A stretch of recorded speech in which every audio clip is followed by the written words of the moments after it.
Livro O Ideal da Alma Fervorosa, Padre Augusto Saldreu. Capítulo 16. Da oração. 1. Vantagens da oração. Onde encontra o homem sua verdadeira grandeza, sua beleza moral, sua força para o bem? Em suas relações com Deus. E não pode ser de outra maneira, já que, de si mesmo, ele é o nada e a fraqueza, já que sua natureza corrompida é tão violentamente inclinada ao mal. Ele tem, é verdade, a luz da razão para resistir às suas paixões, mas, como nolo prova a experiência, não lhe basta o simples conhecimento dos deveres para que os cumpra fielmente, ou ao menos que os cumpra todos. É-lhe necessário o auxílio de Deus alcançado pela oração. Quanto mais os deveres são difíceis, tanto mais a graça deve ser insistente e eficaz. Os prediletos do Senhor, aqueles que muito receberam e que em troca muito devem dar, aqueles que são chamados a viver não de uma vida correta e honesta, mas de uma vida perfeita, toda de dedicação e de puro amor, não a podem levar senão com a condição de rezarem muito e de rezarem bem. A recomendação de Jesus, oportet semper orare et non deficere, Lucas 18:1, repetida ainda pouco antes de sua paixão, vigilate homini tempore orantes, Lucas 21:36, e reiterada com frequência por São Paulo, sine intermissione orate, 1 Tessalonicenses 5:17, oratione instate, Colossenses 4 e Romanos 12. Dirige-se a eles de um modo especial. Não foram eles escolhidos para produzir na Igreja frutos abundantes por suas obras e, sobretudo, por suas orações? Eu vos escolhi para serdes missionários, poderosos intercessores. Seremos bastante gratos ao Senhor pela nossa vocação à oração? Almas piedosas e vós, principalmente, almas consagradas a Deus, compreendeis bem o quanto é grande a vossa felicidade de poder dar à oração uma parte muito maior que os cristãos em geral. É tão proveitoso rezar. A oração bem feita produz sempre frutos e põe à nossa disposição a onipotência de Deus. Jacó mereceu o nome de Israel porque foi forte contra o próprio Deus. E como pôde ele conquistar a vitória na luta contra o anjo? O profeta Oséias nos diz que foi graças às suas lágrimas e às suas orações. Oséias 12:4. Com efeito, a oração enternece o coração de Deus, é uma homenagem prestada ao seu poder, à sua sabedoria, à sua bondade, ao seu amor, que aproxima de Deus. Quem reza une-se a Deus e não pode deixar de lucrar com esse contato. E seu lucro é divinizar-se cada vez mais, porquanto Deus esperge suas perfeições sobre todos que dele se acercam. A oração nos une aos santos e nos obtém da parte desses príncipes da corte celeste uma proteção mais vigilante, uma amizade mais íntima. A oração une também entre elas as almas virtuosas que, animados dos mesmos sentimentos, oferecem a Deus as mesmas homenagens, lhe fazem os mesmos pedidos e atraem umas sobre as outras graças preciosas. Duas pessoas que rezam, uma pela outra, embora separadas pelo oceano, estão mais intimamente unidas que outras duas que vivem juntas, mas não rezam. A alma, pela oração, aufere as riquezas do próprio Deus, goza dos frutos de uma intimidade com os santos do céu e permanece em união com os justos desta terra e participa dos seus méritos. Quão comoventes são os convites de Nosso Senhor à oração! Velai e orai. E esta outra palavra que diz e repete: pedi e recebereis, procurai e achareis, batei e vos será aberto. São Mateus 7:21, São Lucas 11:9. Quantas vezes não renovou ele esta promessa? Tudo quanto pedirdes com fé, ser-vos-á concedido. São Mateus 21:22. Se dois dentre vós estiverem de acordo, pois as orações sem caridade não têm esta faculdade, aquilo que pedirdes vos será concedido por meu Pai que está no céu. São Mateus 18:19. Tudo quanto pedirdes a meu Pai em meu nome, eu o farei. São João 16:13. Se vós permanecerdes em mim, e se minhas palavras permanecerem em vós, tudo quanto quiserdes pedir, ser-vos-á concedido. São João 15:7. É fácil acreditar em tão comoventes promessas. Como não nos atenderá a Deus? Nunca lhe dirigimos uma boa oração sem sermos levados e ajudados por sua graça. É Ele mesmo que nos inspira o desejo dos bens sobrenaturais e a confiança de os obter. Ele mesmo nos solicita, pois, a lhe dirigirmos nossos pedidos, porque nos quer dar muito mais do que desejamos receber. Assim, quando rezamos, alegramos o coração de Deus, proporcionamo-lhe a ocasião de nos fazer o bem que tanto deseja. Será de admirar que seja tão liberal? 2. Qualidades da oração. Quando se deu o milagre da multiplicação dos pães, cada um recebeu quanto queria. São João 6:11. Assim também agora. Naturalmente, Deus não nos faz a vontade, senão quando esta é sincera, prudente e santa, mas podemos imprimir facilmente essas qualidades aos nossos desejos e então serão atendidos. Pedis e não obtendes, diz São Tiago, porque pedis mal. Pedis com o fim de satisfazer vossa avidez e vossas paixões. Deus é sábio demais para ceder aos vossos caprichos. No entanto, se o vosso pedido imprudente provém de vossa ignorância, se estiverdes de boa fé, se fordes respeitosos e confiantes, vossa oração não será inútil. Deus vos concederá então, não o que pedirdes, mas coisa muito melhor. Vós lhe pedis uma pedra, ele vos dará um pão. Desejais uma serpente, ele vos mandará um peixe. Mesmo quando pedis coisas excelentes, talvez vossos desejos não sejam tão sinceros, prudentes e santos quanto deveriam ser. Mesmo assim, vossa oração será atendida, mas não na forma expressa. Pedis a humildade, mas não quereis as humilhações, e então vosso desejo não é sincero. Desejareis tê-la por simples veleidade, mas de fato não a quereis com uma verdadeira e firme determinação. Ou então, desejais talvez possuir essa virtude, mas sem grande combate, sem grande esforço, sem vos fazer violência.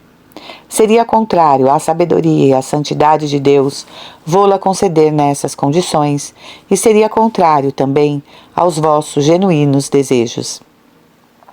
Com efeito, quem reza com tais disposições não ambiciona senão uma humildade pequena. E se a obtiver de acordo com seus desejos, não será de certo grande.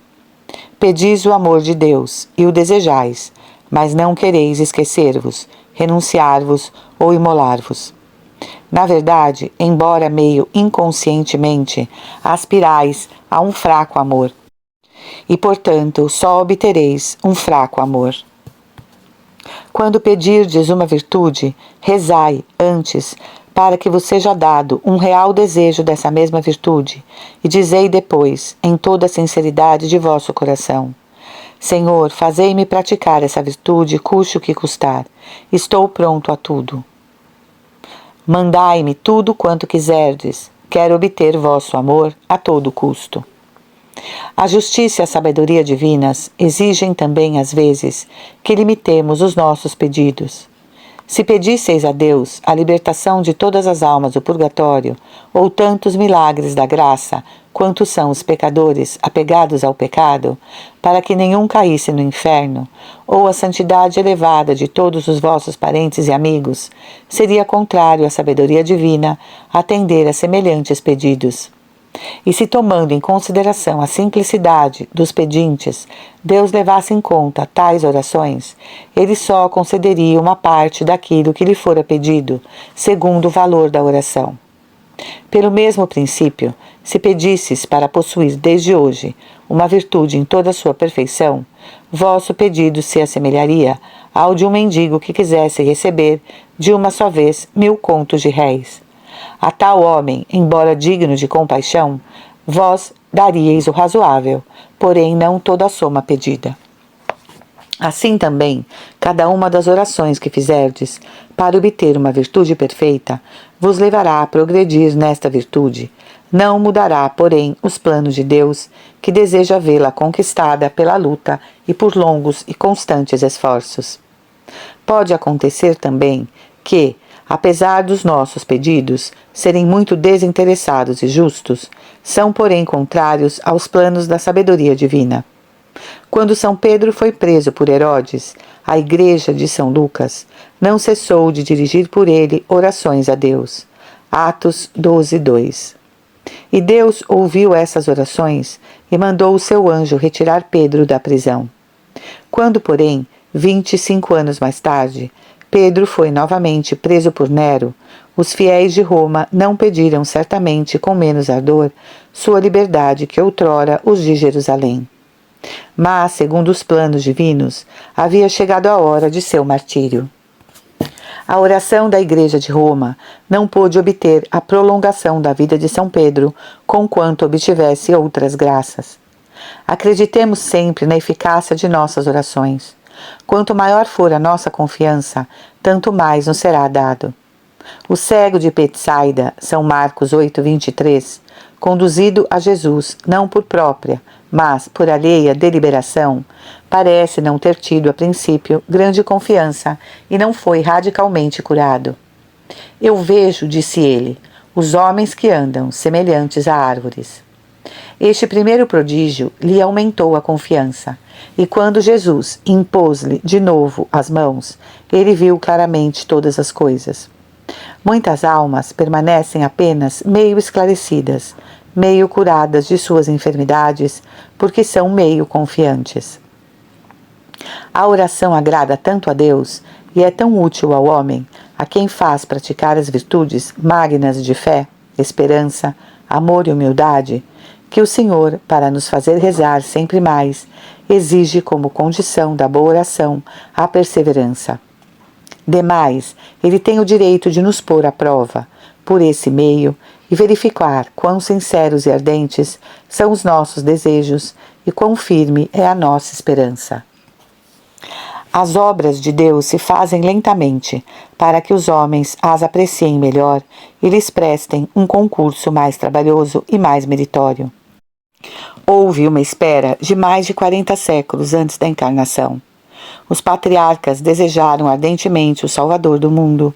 Os profetas e os justos da lei antiga oraram com fervor. Mas era necessária uma grande quantidade de orações para obter um tão grande benefício.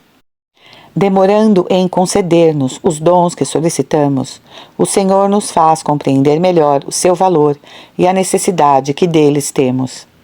Se nos fossem concedidos logo ao primeiro pedido, todos os nossos sofrimentos seriam suprimidos ou nada durariam, e a vida não seria mais uma provação. Depois de havermos obtido tão facilmente o objeto de nossos desejos, não teríamos bastante gratidão. É preciso, pois, voltarmos muitas vezes à carga e multiplicarmos nossas súplicas, sem jamais desanimar. Todos se lembram da parábola do amigo que vem durante a noite acordar o amigo, obrigando-o à força de bater na porta, ali a ceder ao pedido, e de outra mais comovente ainda, da pobre viúva que importuna de tal maneira o juiz sem consciência para que lhe faça justiça, que este, a fim de pôr a termo às suas insistências, lhe atende ao desejo. Quem, senão Jesus, teria ousado dar semelhante exemplo e comparar nosso Pai Celeste, tão bom, tão pronto a prodigalizar seus dons, a esse homem sem coração? O Salvador o fez a fim de que compreendêssemos que, com muito maior razão, nossas insistências reiteradas serão ouvidas e alcançarão do coração de Deus tesouros de graças. É necessário ser humilde para perseverar assim na oração, e isso é mais uma razão para que o Senhor exija a perseverança, fruto de nossa humildade. Será preciso lembrar que a oração, Quanto mais humilde for, tanto mais poderosa será. A oração daquele que se humilhar atravessa as nuvens. Eclesiástico 35, 21. A humildade não pode deixar de agradar muitíssimo a Deus. E não é esta a única atitude que convém à pobre criatura em presença de seu Criador? Ao pecador a face do Santo dos Santos? Ao nada diante do infinito? Jesus se comoveu com a humildade do centurião, São Lucas 7, 9, e pôs em rude prova a pobre cananeia, a cujo pedido, entretanto, desejava atender, mas ficou radiante ao ver-lhe a fé e a humildade. Imitemos essa pobre mãe e digamos do fundo do coração: ó Jesus, não me repilais. Peço-vos a caridade, o amor das cruzes, a humildade perfeita, a verdadeira abnegação, e parece-me, no entanto, que não me ouvis. E mesmo que me respondeis, como a Cananeia, que essas belas e grandes virtudes são para vossos filhos fiéis, para aqueles que vos amam com amor todo filial, e não para os infiéis, os miseráveis como eu. Non est bonum sumere panem filiorum et mitere canibus, mas Jesus etiam Domini. Essas virtudes são para todos, mesmo para aqueles que, como eu, delas tanto abusaram. Se não mas derdes, como aos santos, numa proporção superabundante e num grau heróico, dai-me ao menos as migalhas de vossa mesa. Não é temerário pensar que Deus deixa frequentemente o homem entregue à sua miséria para mantê-lo na humildade. Ai daquele que, ao ver-se tão pobre e tão vil, se afasta ou desanima, e feliz daquele que então se abaixa, humilha e redobra as orações. O recolhimento deve aliar-se sempre ao pedido. A homenagem à bondade de Deus, o louvor às suas grandezas, os protestos de zelo pelos interesses divinos devem brotar de nossos corações antes de cogitarmos dos nossos interesses pessoais. Quando rezais, diz São Basílio, não vos apresseis em pedir, senão prejudicais a vossa intenção, parecendo suplicar a Deus por necessidade. Portanto, ao começar a oração, esquecei toda a criatura e louvai primeiro aquele que tudo criou. Na oração que nos foi dada como modelo supremo, a alma começa a dar a Deus o belo título de Pai. Em seguida pede a glória divina e só depois expõe suas próprias necessidades. Tobias, mergulhado na aflição, volta-se para o Senhor e de seus lábios brota, antes de tudo, uma comovedora homenagem à bondade divina. Senhor, vós sois justo, todos os vossos juízos são retos, e os vossos caminhos são misericórdia, verdade e justiça. É dizer, adoro vossa vontade e aceito as minhas provações. Senhor, acrescenta ele, não tireis vingança de meus pecados, não guardeis em vossa memória minhas faltas, nem as de meus antepassados. Foi porque transgredimos vossas leis que nos entregastes à pilhagem, à escravidão, à morte. Agora, Senhor, tratai-me segundo vossa vontade e ordenai que meu espírito permaneça em paz. Tobias 3. Assim também Sara, a prima de Tobias, não menos provada do que ele, começa a sua oração prestando homenagem a Deus. Bendito seja o vosso nome, Deus de nossos antepassados, que quando estais irritado, sois misericordioso, e que no tempo das tribulações perdoai os pecados àqueles que vos invocam. Eis aí a prece de um coração cheio de amor, prece que vai diretamente ao coração de Deus. 3. Que devemos pedir ao Senhor? Qual deve ser o fim de nossas orações? Podemos pedir tudo que é bom e santo, tudo que nos pode ser útil.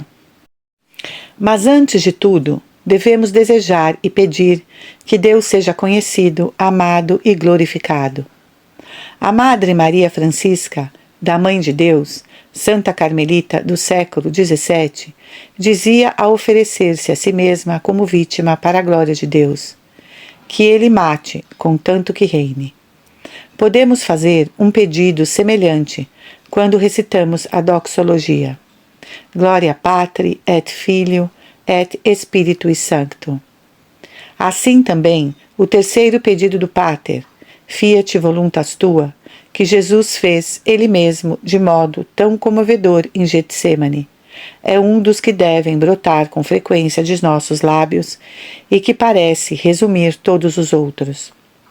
Mas se Deus não pode procurar senão sua própria glória, se não pode querer senão o que é bom, justo e santo, pode todavia dispor livremente dos meios e escolher para nós o triunfo ou a humilhação, a enfermidade ou a saúde, a morte ou a vida. Se ele manifestou sua vontade, se um dado acontecimento nos patenteia o meio que houve por bem empregar, devemos dizer, fiat voluntas tua. Mas é um fiat de submissão, de aquiescência à vontade divina, e não um simples pedido. Antecipando um acontecimento, sob a ameaça de uma provação que se anuncia, podemos pedir, já que Deus pode alterar a ordem comum de suas leis estabelecidas, que a aprovação nos seja poupada, se Deus, cuja sabedoria não erra, achar bom chegar ao mesmo resultado por outros meios. Tal foi a oração do Salvador.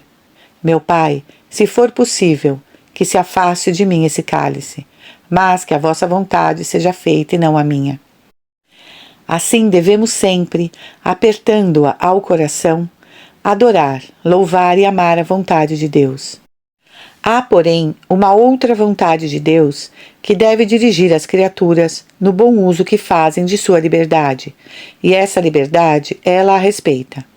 Embora deixando-nos a faculdade de agir ao nosso gosto, ele nos faz saber aquilo que espera de nós e o modo pelo qual deseja que procedamos, manifestando-nos essa vontade por suas leis, seus conselhos, suas inspirações e ajudando-nos com uma graça a cumpri-la. Assim é que o cumprimento dessa vontade divina depende das criaturas, mas das criaturas obedientes à influência da graça. Devemos amar essa vontade acima de tudo. Devemos executá-la em todas as circunstâncias e com toda a nossa força, levar os outros também a executá-la. Mas como essa vontade não pode ser cumprida sem o auxílio da graça, e que ela é tanto mais segura e perfeitamente cumprida, quanto mais poderosa for a graça, devemos pedir insistentemente ao Senhor, tanto para nós como para nossos irmãos, graças preciosas e abundantes. Ó meu Deus, seja feita a vossa vontade, e já que essa vontade é nossa santificação, fazei que nos tornemos cada dia mais santos. Vosso amor nos deseja grandes bens. Senhor, contentai o vosso amor. Afastai todos os obstáculos e multiplicai os auxílios que concedeis à fraqueza humana. Dai a vossos filhos, a todos aqueles pelos quais eu imploro, luzes mais vivas e maior coragem e energia, a fim de que conheçam melhor a vossa vontade e que a cumpram plenamente, santificando-se a si mesmos e trabalhando eficazmente para a santificação do próximo. Com essas palavras, seja feita a vossa vontade, podemos formular todas as nossas orações. Peçamos para que se faça em nós a vontade de Deus.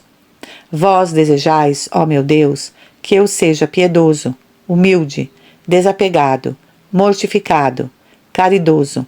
Tornai-me, pois, mesmo contra a minha vontade, se preciso for, e custe o que custar, tal qual me desejais. Fiat voluntas tua. Quanto aos meios pelos quais eu me santificarei, escolhei-os vós mesmo. Non sicut ego volo, sede sicut tu. Não como eu quisera, mas como vós o quereis. Se rezamos por nossos parentes ou amigos, ou pelas almas que nos são confiadas, que podemos pedir de melhor para eles, senão a vontade de Deus? Fiat voluntas tua. Já que vossa vontade, ó meu Deus, é que eles se santifiquem, santificai-os de acordo com vossos desejos, esclarecei-os por conseguinte, e fortificai-os no bem. Se rezais pela vossa pátria, a vontade de Deus é vê-la verdadeiramente cristã. Fazei, Senhor, com que ela o seja. Esclarecei os eleitores e tocai-lhes coração, a fim de que eles procedam com prudência e retidão de espírito, e que deem ao nosso país um bom governo. Dai-nos principalmente santos sacerdotes, bons operários apostólicos, reanimai a nossa fé e avivai o nosso coração. Tal é a vossa vontade, que não guarda senão as nossas orações para poder realizar-se. Não raras vezes sentimos-nos impelidos a pedir uma medida que nos parece boa, a realização daquilo que nos parece útil e desejável, ou então o afastamento daquilo que nos parece desagradável ou prejudicial. Nossa intenção é reta, mas não somos infalíveis, e, sobretudo, se tivermos preferências ou aversões, se a natureza desejar ou temer este ou aquele acontecimento, estamos muito sujeitos a enganar-nos, a preferir o que nos agrada, embora seja menos vantajoso, a julgar prejudicial o que nos desagrada e que talvez fosse mais proveitoso. Digamos então com sinceridade perfeita: Senhor, vós sabeis e quereis o que convém mais. Fazei a vossa vontade, inspirai-me e inspirai aos outros as medidas mais sábias. Dai a todos prudência e força. Dai luz ao espírito e energia à vontade, e que tudo se faça segundo a vossa sabedoria e as vossas preferências, para a vossa maior glória e para o nosso maior bem. 4. Jesus, modelo de oração. Melhor do que todas as lições, os exemplos que nos deu o Divino Mestre nos ensinam como devemos rezar. Se alguém sobre a terra parece não ter tido o dever da oração, foi Jesus, o Deus encarnado, o igual ao Pai Eterno e ao Espírito Santo, o Todo-Poderoso, o Senhor do mundo. Ele era homem, é verdade, e como homem, devia prestar homenagens ao Pai Celeste. Mas já que sua vida íntima era um ato perpétuo de amor ao Pai, já que seu relacionamento era contínuo e suas relações com o Pai Eterno ininterruptas, por que tantas horas de solidão e de oração? É que ele baixou à terra para ser o nosso modelo, e como não temos dever mais imperioso que o da oração, ele nos quis recomendar por seus exemplos. Jesus nos ensina quando e como devemos rezar. Já muito cedo, enquanto seus discípulos dormiam, pois ele sabia que apenas levantados seria cercado e mantido prisioneiro, o Salvador deixava sua casa de Cafarnaum e retirava-se para um lugar ermo, onde se encontrava a oração. São Lucas nos mostra, interrompendo seus trabalhos apostólicos e retirando-se à solidão para orar. São Lucas 5,15. Depois do milagre da multiplicação dos pães, Jesus faz embarcar seus apóstolos. Despede o povo e sozinho sobe a montanha para orar. São Mateus 14, 23. E aí permanece longa parte da noite. Como faz notar São Crisóstomo, ele se aproveita de todas as circunstâncias favoráveis, afasta-se de toda criatura, deixa os terrenos baixos e sobe a montanha, longe do bulício humano. Escolhe a noite, tempo de silêncio, e sacrifica seu repouso, ensinando-nos a acrescentar à oração o sacrifício que lhe multiplica o valor. Assim também, na véspera do dia em que devia escolher seus apóstolos, ele se retirou sobre a montanha e passou a noite inteira em orações. São Lucas 6,12. Sublime oração! Que atos de adoração, de submissão, que protestos de obediência, que oferecimento de si mesmo, que ações de graças para aqueles que ele ia associar à sua obra, como também para todos os povos, todas as gerações, todas as almas. Jesus, nessa noite, pensou em mim, orou por mim. Jesus orava quando João o batizou. São Lucas 3, 21. Foi para orar com seus discípulos diletos, Pedro, Tiago e João, que Jesus os levou consigo ao Tabor. São Lucas 9, 28. E foi enquanto orava que se deu o milagre da transfiguração. Em suas caminhadas, ele se afastava de seus discípulos. Que dizíeis no caminho?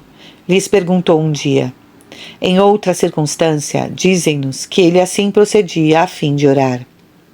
Os apóstolos, ainda pouco adiantados na vida interior, conversavam, mas ele deixava-os caminhar a certa distância e entregava-se à oração. E ouvindo sair-lhe dos lábios toda sorte de orações, oração de ação de graças, quando, com tão comovedora emoção, ele agradece ao Pai o ter se revelado aos humildes e aos pequenos. Grito de angústia da alma esmagada pela dor em Getsêmani. Pai, se for possível, afastai de mim esse cálice. Oração de zelo sobre a cruz. Pai, perdoa-lhes. Orações curtas, quão ardentes. Tais devem ser, muitas vezes, as nossas orações, gritos do coração ao nosso Pai Celeste. Mas outras vezes também devemos rezar longamente, e ainda que Jesus nos ensinou como devemos regular essas longas orações. São João nos conservou o que fez o Salvador depois da ceia. Vemo-lo derramar seu coração no coração de seu Pai. Falo simplesmente, familiarmente, enunciando um pensamento, depois outro, para em seguida voltar ao primeiro. Ele repete, insiste, faz valer um motivo, depois outro, e outros muitos, como um bom advogado. Mas sempre com abandono, cheio de confiança, que convém a um filho muito querido do Pai.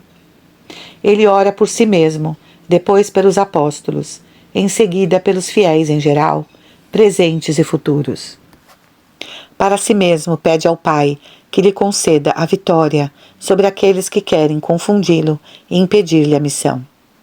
Pai, glorificai vosso Filho, para que vosso Filho vos glorifique. Assim, antes de tudo, que Deus seja glorificado. Tal deve ser a primeira de nossas intenções, o primeiro objeto de nossos desejos e de nossos pedidos, o primeiro motivo a fazer valer. Já que vós lhe destes autoridade sobre todos, continua Jesus, fazei que a todos que vós lhe entregastes, ele dê a vida eterna. Eis agora uma segunda razão. Já que vós me confiastes tão bela missão, fazei com que seja bem-sucedida. Vosso fim não seria atingido, vosso plano não seria cumprido, se vós não me fizesseis sair triunfante desta luta. Eu apelo para a vossa sabedoria, como apelei para a vossa glória. Eu vos glorifiquei sobre a terra e acabei a obra que me destes para fazer. Agora, ó Pai, glorificai-me. Jesus podia ainda alegar outro motivo importante. Ouvi-me vós a quem eu obedeci tão bem. Ai de nós! Se não podemos invocar nossas obras, podemos todavia alegar as de Jesus. As graças que pedimos, não lolas mereceu ele? Jesus reza depois pelos apóstolos. Esforça-se por comover o coração de Deus em seu favor. Não são esses os filhos prediletos do Pai Celeste, e não lhos confiou o Pai? E não lhe foram eles fiéis? Tantos outros foram rebeldes à graça, e entre os discípulos um foi traidor. Mas eles, ao contrário, foram dóceis. Ouviram-lhe a palavra com amor, acreditaram na sua origem divina, na sua missão, na sua dignidade de Messias. Eles são meus, continua o Divino Salvador. São, pois, vossos, e neles fui glorificado. Quando eu partir, eles ficarão muito sós. Ó, não os abandoneis. Pai Santo, guardai em vosso nome aqueles que vós me destes, a fim de que eles sejam um, como nós somos um. Faço esta oração, a fim de que eles tenham a plenitude de minha alegria. E alega ainda em favor de seus apóstolos outro motivo. Eles têm inimigos aqui na terra, e esses inimigos são os vossos e os meus. Santificai-nos na verdade.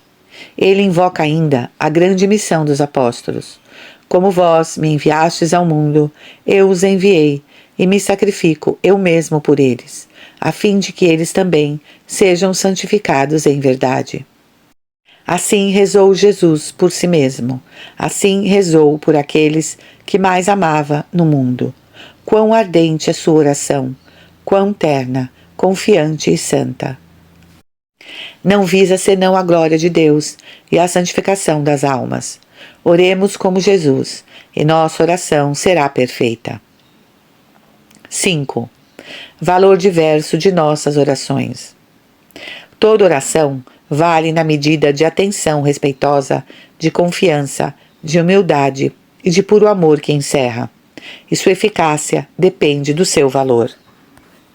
Todo aquele que ora retira alguma coisa dos bens celestes, mas uns servem-se para este fim de uma pequena casca de nós e outros de vasos e cântaros de diversos tamanhos. As almas vulgares rezam pouco e põem pouco amor em suas orações. As almas piedosas rezam mais e muito melhor, e as suas orações são mais eficazes segundo o seu grau de desprendimento de caridade. Quanto às almas perfeitas, lutaram longo e corajosamente para obter o dom da oração. Durante anos, fizeram esforços enérgicos para se recolherem, para afastar todo pensamento estranho, pedindo ao seu anjo da guarda, aos seus protetores celestes, que as auxiliassem a cumprir bem com tão grande dever. Deus abençoou-lhes a perseverança, e agora elas rezam constantemente e com tanto amor, que fazem cair em torrentes sobre si e sobre os outros as águas da graça divina. É porque todos aqueles que são verdadeiramente dóceis ao Espírito Santo possuem o amor da oração, e somente esses produzem obras fecundas. Os apóstolos, vendo que as obras exteriores os absorviam demasiadamente, delas encarregaram os diáconos, a fim de poder consagrar mais tempo à oração. Os verdadeiros missionários, dizia São Vicente de Paulo, devem ser como os cartuchos em suas casas e como os apóstolos em sua vida exterior. O capitão Marcial, que se consagrou com tanto zelo e generosidade ao serviço das missões, lamentava que os missionários dessem tanto tempo aos trabalhos exteriores e tão pouco à oração. Em geral, dizia ele, não rezam bastante. Do padre Antônio Maria, chamado Santo de Tolosa, morto em 1907, seu biógrafo pôde escrever: de todos os religiosos era o mais ocupado, o mais importunado, e era, todavia, o que dedicava mais tempo à oração. São Francisco de Sales, que também levava a vida ativíssima, fazia pela manhã 1 hora de meditação e pela noite dava outra hora ao terço, enquanto consagrava a oração todos os instantes do dia que podia roubar aos seus afazeres, e ainda sacrificava seu repouso da noite para rezar mais. Assim fizeram todos os servos de Deus, aqueles de quem podemos dizer: viveu fazendo bem. Não vale, pois, a desculpa das almas que alegam não poder consagrar senão pouco tempo à oração. Quem tem verdadeiro amor à oração acha sempre tempo para rezar e suprime, ou ao menos abrevia certas ocupações que aos outros parecem indispensáveis. Aqueles que se deixam dominar pelas preocupações pessoais, pelos cuidados exteriores, rezam pouco, e quando rezam, são vítimas de distrações. Seus pensamentos são naturais demais, seus sentimentos humanos demais. Sonham, calculam, esperam, inquietam-se e assim perdem o tempo.